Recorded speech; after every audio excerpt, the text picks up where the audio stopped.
E aí nós começamos a fazer pilotos, até a estreia, que foi dia 6 de junho de 1983. O jornal era feito por 7 pessoas. Era Bianchini, Ronaldo, Rosas, Roberto Maia, Iris Gitieri, Cláudia Ribeiro, Paulo Stein e eu. O Paulo fazia parte do esporte. Então, nós começamos fazendo vários pilotos, né? Vendo como é que funcionava o teleprompter, que naquela época era em esteira, não era hoje como é computador, porque até então a gente lia aqui embaixo, né? Falava, tal. Então nós ficamos fazendo vários pilotos, e estreamos no dia 6 de junho. 3 semanas depois eu fui para ancorar o jornal, foi criado o Jornal da Manchete, segunda edição, que era o que ia na noite, né? 11h30, meia-noite, dependendo do que tinha. Esse foi o começo da Manchete. Quer dizer, ninguém veio para a Manchete por indicação. Todo mundo teve que fazer um teste, a gente fazia um teste. Várias pessoas fizeram o teste e não passaram. E quem passou fomos nós. O Seu Adolfo era uma pessoa querida de todos nós, tá? A gente tinha muito respeito pelo Seu Adolfo, porque ele era um visionário, mas ele tinha, antes de mais nada, uma coisa a centelha da vontade de fazer, sabe? Ele era um cara que tinha aquela, sabe, eu vou fazer, eu vou produzir. E na idade dele, produzir já era uma coisa difícil, e ele, sabe, ele acordava todo dia com aquela disposição. E um funcionário da empresa contratada estava com calor, estava na escada e estava se abanando sem camisa. Ele olhou para o cara e disse, o quê? Sem camisa na minha empresa? Está demitido. Então o cara me subiu. O cara pensou, bom, estou demitido, vou acabar de me secar.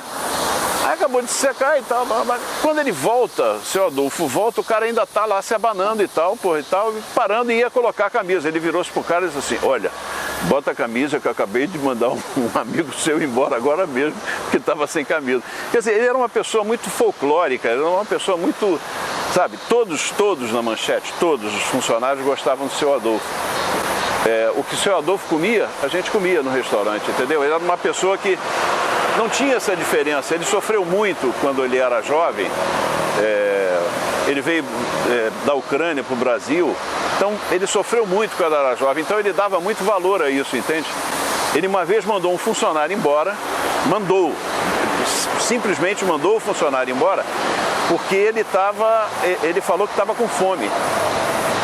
E ele disse, olha, isso é inimaginável na minha empresa, porque comida sempre tem. Eu me lembro que eu fui à sala do Seu Adolfo, eu presenciei isso, ninguém me contou. Eu presenciei. Toca o telefone, a secretária diz, Seu Adolfo, é Dr. Roberto Marinho. E o Adolfo atende e diz, não, doutor Roberto, não, porque ele falava chorando assim, né? Não, doutor Roberto, não posso. Quando ele desliga o telefone, se não me engano, estávamos eu, ele, Zeve, Mauro Costa, que já morreu, o Seu Adolfo também, que já morreu, e aí ele vira pra gente e diz assim, Dr. Roberto Marinho disse que eu vou me arrepender um dia de não ter deixado ele fazer junto comigo o Carnaval da Manchete e o da Globo, em 84. E esse dia chegou. Porque se o Dr. Roberto Marinho quisesse, a Manchete não teria falido em 99 como faliu. Olha, a cobertura que marcava a gente, não tinha jeito, a cobertura que marcava a gente era a cobertura de Carnaval, porque a Manchete fazia uma cobertura de Carnaval que ninguém fez até hoje.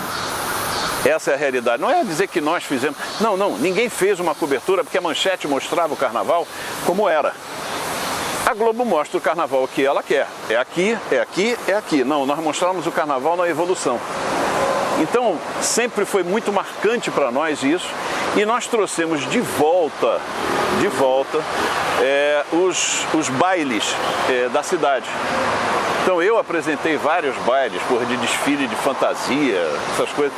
Era muito legal, o Carnaval tinha um sentido maior na Manchete, era uma coisa bem, sabe, a gente sentia que nós tínhamos uma coisa legal. Em 1984 foi feita uma emenda para ser votada no Congresso, chamada Emenda das Diretas Já. E nós nós pusemos no ar a votação porque estava sob medidas de emergência. Medidas de emergência que não podia mostrar nada. Ainda era uma época ditatorial, né? E aí nós mostramos o Zequinha Sarney, o filho do José Sarney, votando sim pela emenda das diretas. E o Sarney era o presidente do PDS, o partido do governo. Isso deu uma reviravolta, foi uma confusão com o Newton Cruz, sabe? Alexandre Garcia teve que intervir e tal. Bom, conseguimos não lacrar, porque eles queriam lacrar o Cristal da Manchete. Lacrar significa fechar a Manchete por uma semana. Imagina o prejuízo que isso estaria, né? E aí nós fizemos essa cobertura e depois, porque essa cobertura das diretas já, é isso que eu queria falar. Eu acho que também o Tancredo teve essa importância, mas a cobertura das diretas já, nós mobilizamos o Brasil inteiro. O Brasil inteiro. Na Candelária, mais de 1 milhão de pessoas ali, sabe? Tinha o nosso locutor, que eu esqueci, meu amigo Osmar Santos, que era de São Paulo. E o Osmar que era o locutor das diretas já. Então, era um movimento que nós mobilizamos todo o Brasil em função disso, porque nessa época existia aquela coisa da rivalidade da Globo e da Manchete, entendeu? Abaixo a Rede Globo, o povo não é bobo, abaixo. Tinha aquela coisa. E a Manchete não, a Manchete mostrava tudo. Então, nós éramos recebidos da melhor forma possível. Essa cobertura das diretas já, para mim também foi muito marcante. Foi em 1984, um ano depois que a Manchete nasceu, né? Então, a Manchete tinha essa coisa da coisa imediata. Por exemplo, nós demos primeiro a notícia do Tancredo indo para o hospital. Abre o coisa, era assim, Mauro Costa entrava, eu estava no estúdio, o jornal era 11h30, eu já estava na ar. Eu passei o dia inteiro gravando coisas para a Nova República, que era o do Tancredo, no dia 14 de março, ele tomaria posse no dia 15. Aí eu falo, Santoro, ataque de diverticulite, Tancredo está no hospital, falou mais alguma coisa e tal, entra e fala. Aí abre, vamos lá, o Caetano, que era o diretor de imagem, o Márcio Leal, abriram, eu entrei e falei. O Jornal da Manchete informa em edição extraordinária. Parará, demos na frente de todo mundo. E é claro, evidente que o pessoal ficava ligado na Globo para ver se eles iam falar, entendeu? Aí eu conseguimos na frente, aquelas coisas assim, que era uma disputa legal, evidente, eu tenho vários amigos na Globo. Olha, a Manchete, ela representou muito na vida de todos nós. Todos que trabalharam aqui, eu vi isso. Nós passamos uma retrospectiva nessa festa que nós fizemos, né, em 2011, dia 20 de agosto de 2011. Sabe, quando passou aquilo lá, que foram mostradas cenas, vídeos daquela época, e que passou aquela vinheta da Manchete, que vinha o M passando pelo Brasil inteiro, você não via um funcionário que não estivesse chorando. Entendeu? A Manchete significou muito na vida da gente.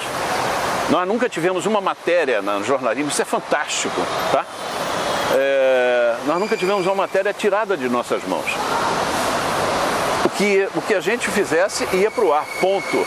Era jornalismo. Então, para nós significou muito. A própria linha de show, nós tínhamos shows fantásticos aqui, nós tínhamos coisas fantásticas. A própria linha da teledramaturgia, sabe? Várias novelas aqui ficaram marcantes, ficaram marcadas, eram marcantes e ficaram marcadas. Dá saudade? Dá muita, sempre deu muita saudade.